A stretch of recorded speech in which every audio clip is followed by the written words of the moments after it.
But it looks like it'll be quite unsettled as we move through the next 6 to 10 days.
I fully appreciate how hard things are.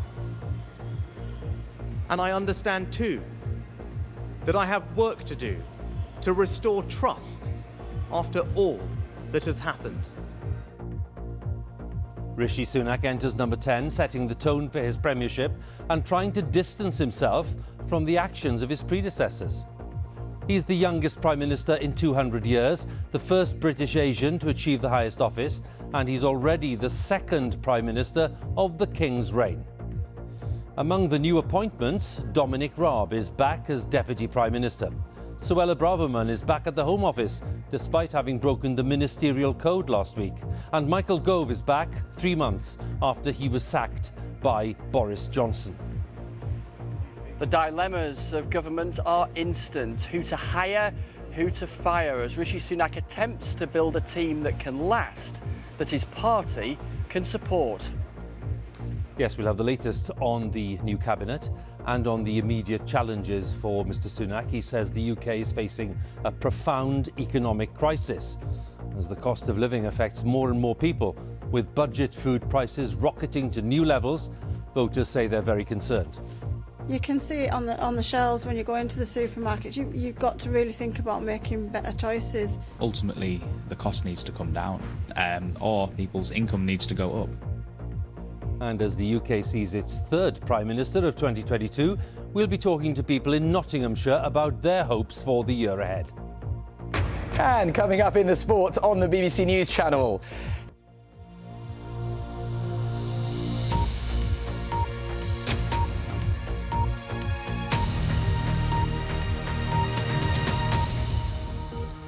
Good evening. Britain's new Prime Minister, Rishi Sunak, has moved into number 10.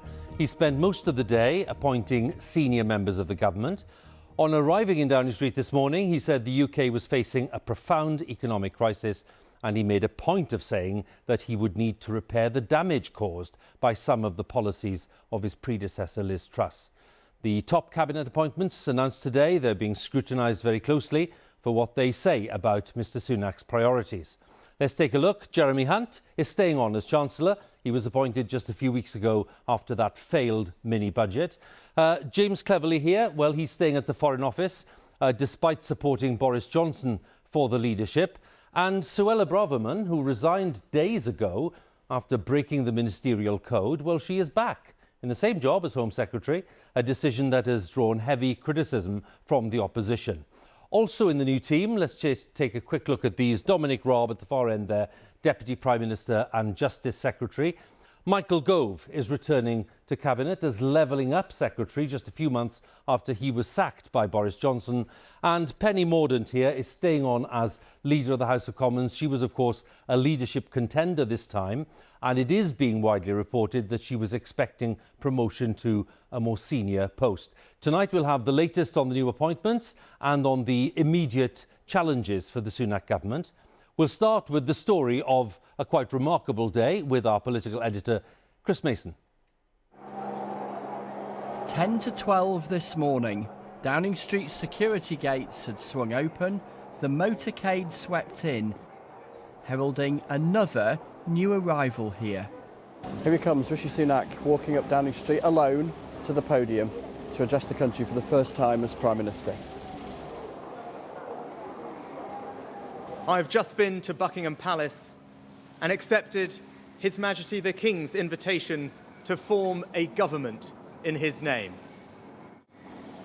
It is only right to explain why I'm standing here as your new Prime Minister.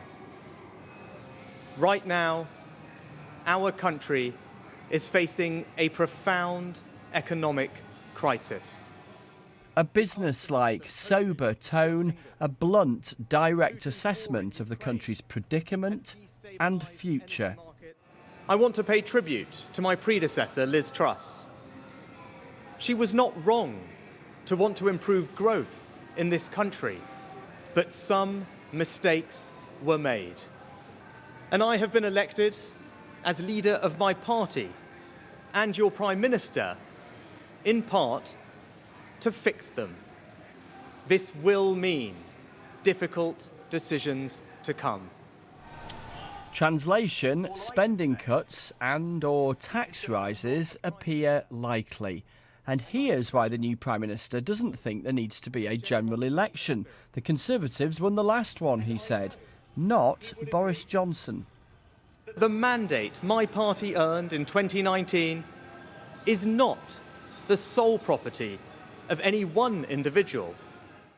He concluded by addressing the political crisis that has raged in recent weeks. I understand too that I have work to do to restore trust after all that has happened. All I can say is that I am not daunted. We will create a future worthy of the sacrifices so many have made, and fill tomorrow and every day thereafter with hope. Thank you. The era, or at least stint, of Rishi Sunak begins. An extraordinary moment. He was plunged into the political wilderness just weeks ago, and now he is Prime Minister. His task, colossal.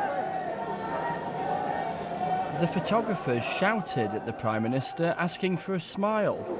Cheer up, Rishi! He pretty much resisted. Before the day's big moment, the now familiar choreography of a day with two Prime Ministers, one out ahead of the other in. Not every moment is riveting. Oh, and if you've ever wondered what political failure looks like, this is it. A removal van turning up in Downing Street. It's our old friend, the lectern. We've seen rather a lot of it in recent weeks. Here it comes back out into the street again for Liz Truss's goodbye speech. The outgoing Prime Minister's closest colleagues gather, her deputy Therese Coffey turning photographer. Oh, here we go. Here she comes. Accompanying her and watching from the pavement, her husband and daughters. It has been a huge honour to be Prime Minister of this great country. In just a short period, this government has acted urgently and decisively on the side of hard-working families and businesses. Liz Truss brought defiance, not apology, and an instinct her defining aim was right. From my time as Prime Minister, I am more convinced than ever that we need to be bold.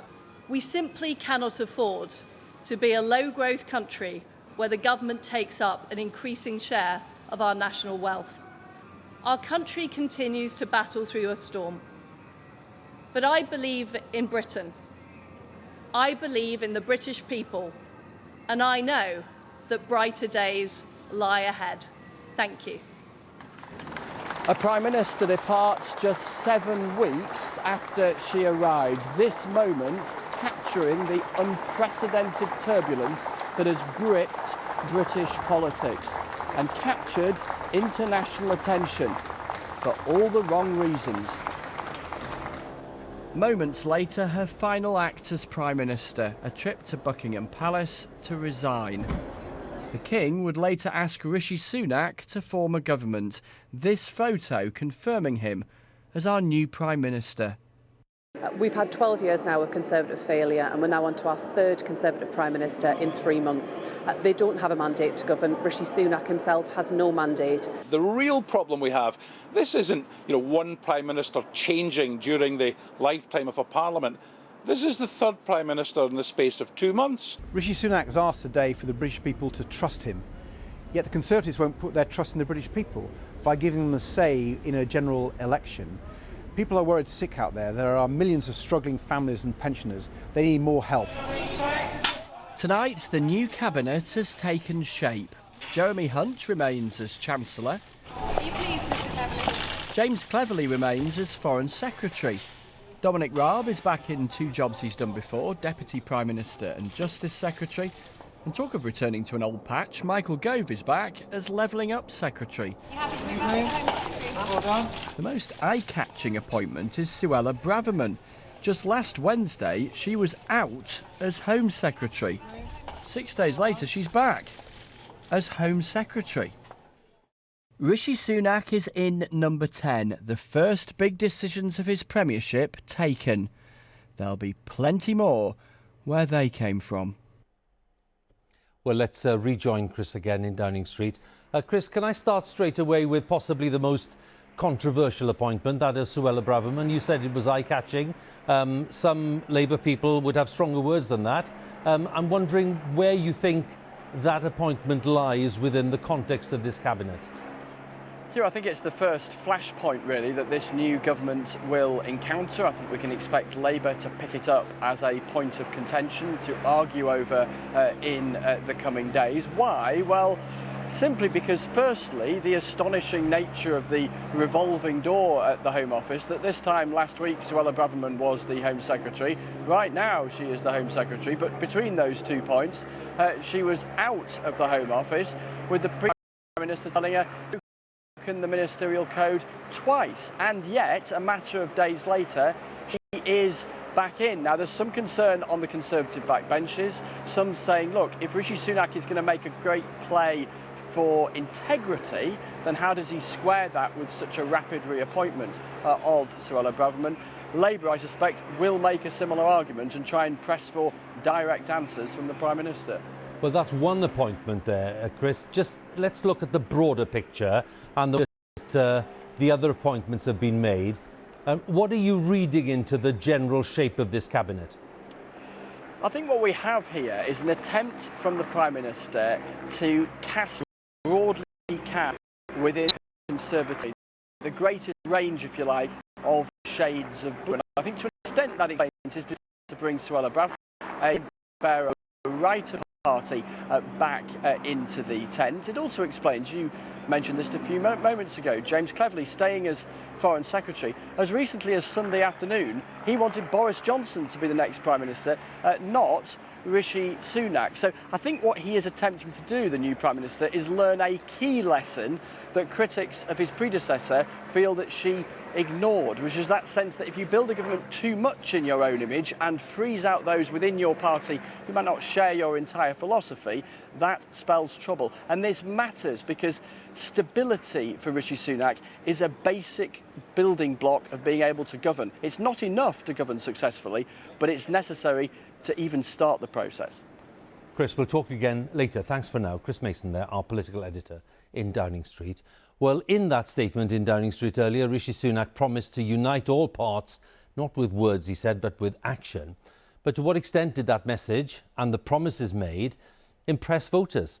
Our political correspondent Alex Forsyth has been to the constituency of Bassetlaw in Nottinghamshire, a Labour stronghold from 1929 until 2019, when the seat went from red to blue. The economic picture feels pretty scary for many right now.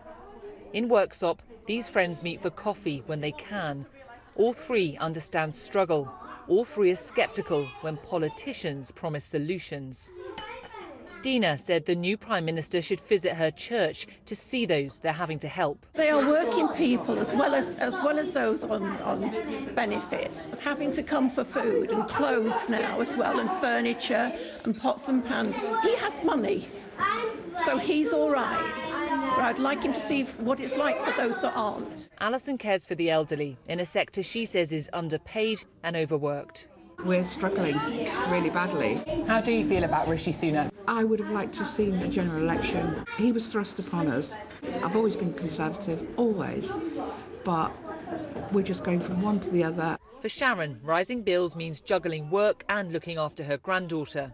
It's very worrying. They all make promises. Sometimes they keep some, sometimes they don't. Sometimes they make a complete hash of it. You know what I'm talking about. I've just been to Buckingham Palace. This Prime Minister promised to fix the mistakes, but here, talk of tough economic choices does cause concern. Last time we went through austerity, it was the working class that paid. And, you know, if he comes to the working class to pay again, we haven't got it. What did you think? Big words. Let's see some big actions. The proof is in the pudding. With warnings of tight finances and no easy fixes, at this transport and logistics company, they want decisions that mean stability.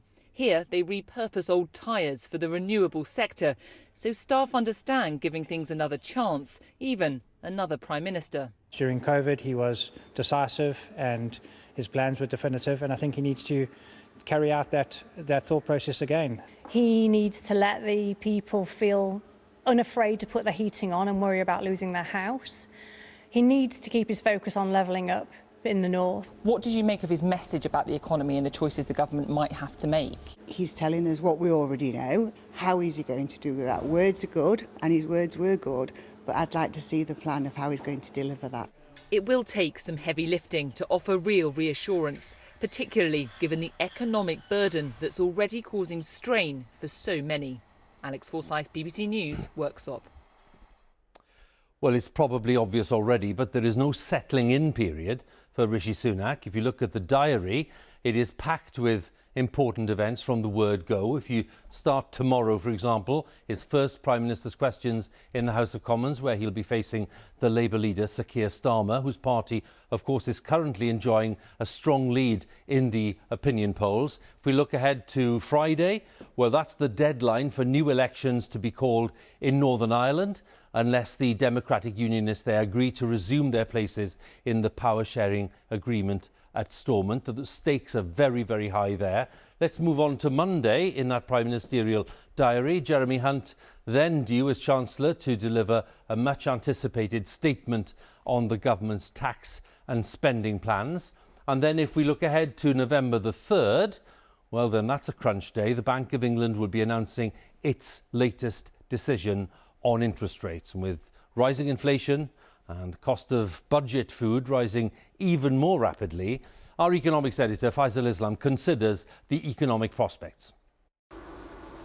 The ladies are going to do you a food parcel. The new Prime Minister says in Downing Street the economy is in crisis. For many millions of people, that's a recognition of reality in their street, most notably seen in the food charities in every community like this one in Shildon, County Durham. Food is a basic essential of life. It's not right that people are hungry and don't have food. That is not right. Such has been the rise in prices that the Statistics Office is now measuring everyday inflation affecting household purchases. At 17%, it's much higher than the official rate. There have been some phenomenal rises in the prices of basic foods over the past year, driven by the war in Ukraine, weaker sterling and other factors. Pasta is up just under 60% in price. Tea is up 46%. Meanwhile, chips cost 38% more, and that most basic of foodstuffs, bread, is up by a similar number too. Chicken breasts were up 10% over the year. Orange juice, though, was down in price, just under 9%. Elsewhere in County Durham, a manufacturer of washing machines, EBAC, regularly visited by former PM Boris Johnson, expressed the need for a thorough clean-up of recent messes made in Westminster. The chaos in Westminster now will pass. It might take 6 months, it might take longer, but it will pass. And in some ways, we've probably got to get worse before we get better. You've got to increase taxes. We've all got to pay more. And the people earning more have got to pay more. We've all got to accept we're in a problem. We're in a deep problem of cash shortage. We've got to all make sacrifices. We've got to work more and pay more taxes. And the challenge for the new neighbours at number 10 and number 11 is that not everybody will be so accepting of such sacrifice to fix a problem they admit is partly of their party's making. Stability, financial credibility and the trust of the markets. These are essential and priceless commodities for any Downing Street team.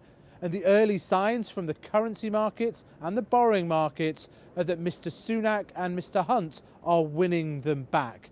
And that should limit the rise in borrowing costs for mortgages and for businesses. But the cost is a set of tough decisions on tax rises and spending cuts required within days. British financial markets are no longer spinning out of control, but the new PM's task now is to limit the real economic damage to businesses and to households. Faisal Islam, BBC News. Well, tonight, within the past hour, Downing Street has confirmed that Mr Sunak has spoken by phone to the First Ministers of Scotland and Wales, respectively Nicola Sturgeon and Mark Drakeford, something his predecessor, Liz Truss, didn't do in her 49 days in office. Mr Sunak is being urged to improve relations with the devolved administrations, including, of course, in Northern Ireland, where the deadline is fast approaching for new elections to break the political deadlock there. We have the latest now from Linlithgow, from Porthcawl and from Belfast, where we start with Chris Page. He was supposedly knocked out, but he's come off the ropes to be crowned Tory champion. This mural in Belfast has been repainted repeatedly as the political prize fighting in London has played out. In a student area nearby, people have various thoughts on the new Prime Minister and how he got the job. There's nothing democratic about that. I feel like they need to call a general election ASAP. To be honest, it's better than Liz Truss anyway, you know. What would you like him to prioritise for this part of the world? Just mainly stabilise the economy, to be honest. There's a really bad drug epidemic at the minute and it probably needs prioritised over majority of things. And the most immediate issue for Rishi Sunak here is the current absence of the devolved government. The Democratic Unionist Party says it'll block the formation of a power-sharing coalition until the Brexit trade border with the rest of the UK is removed.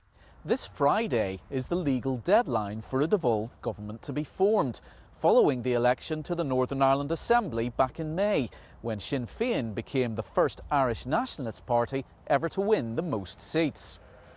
There's next to no chance that local ministers will be moving into their offices in Stormont this week. The Northern Ireland Secretary, Chris Heaton-Harris, has retained his post in the cabinet reshuffle. He's planning to call another Assembly election, probably for the 15th of December.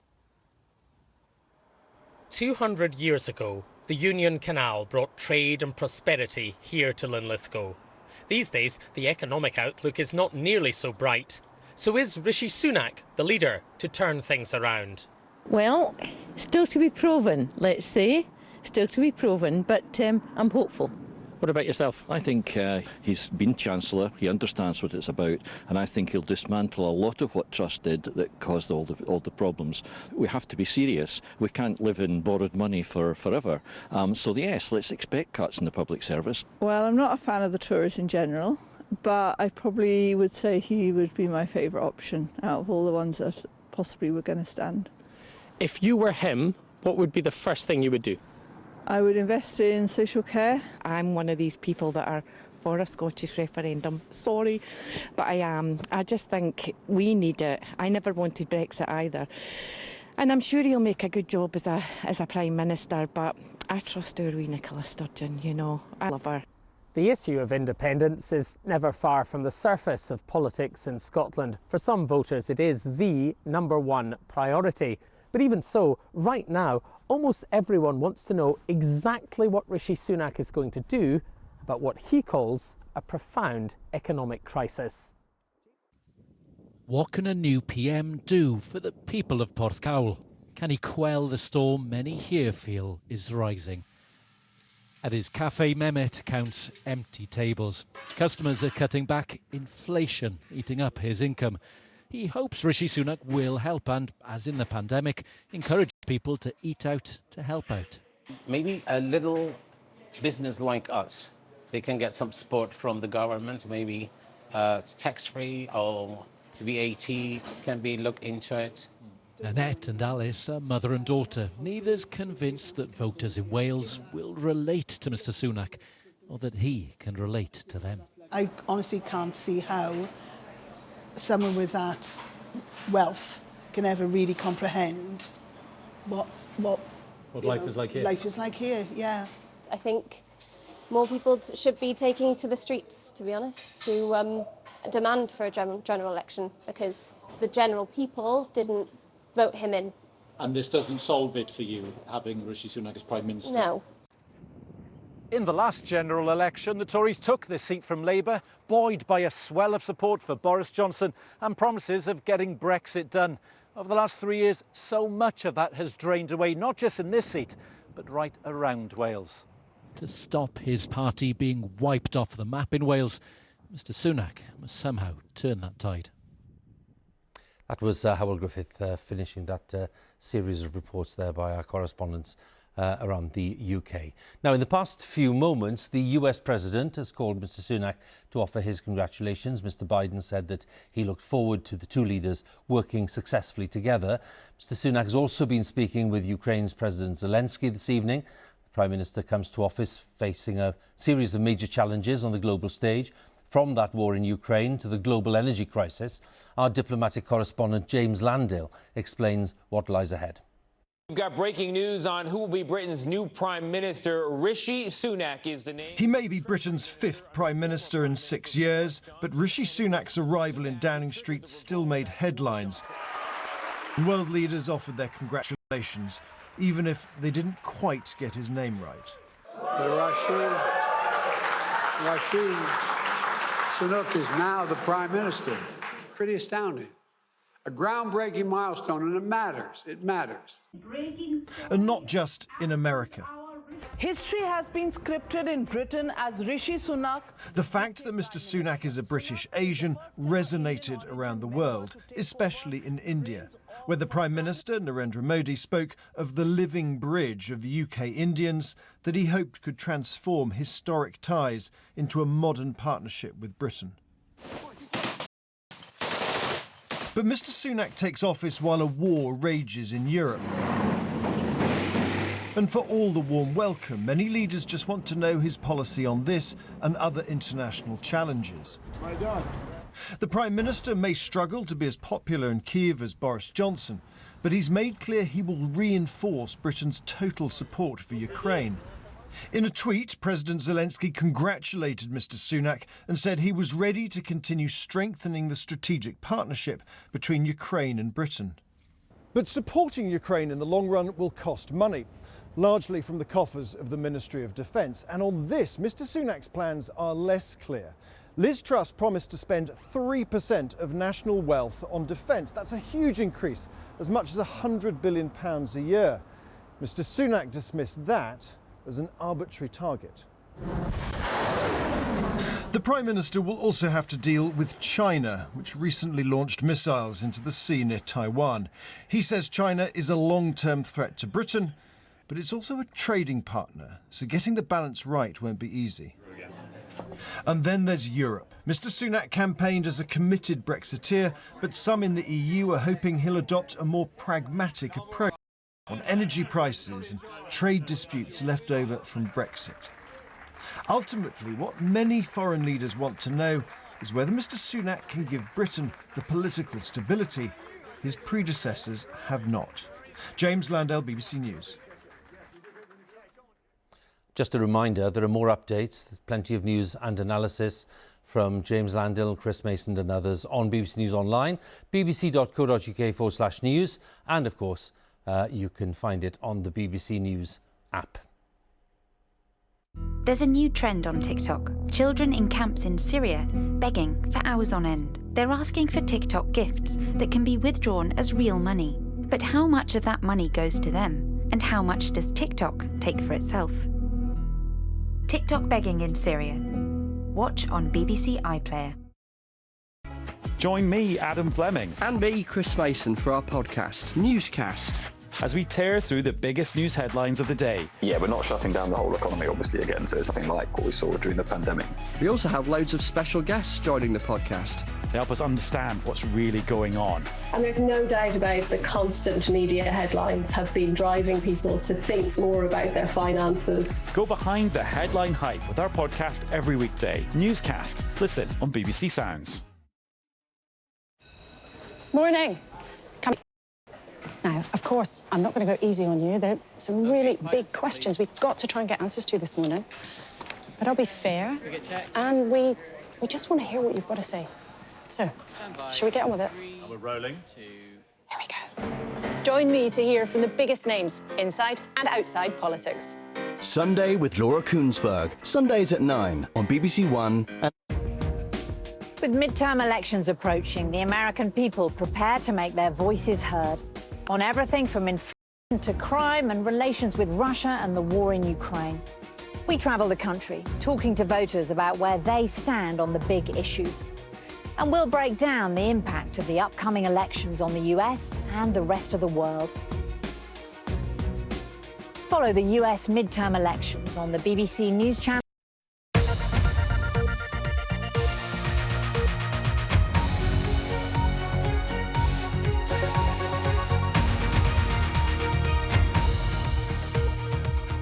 Hello and welcome to our look ahead at what the papers are bringing us over the next few hours. Joining me tonight, the journalist and author Claire Cohen and Alfie Sterling, chief economist at the New Economics Foundation, a left-leaning economics think tank. Welcome to you both.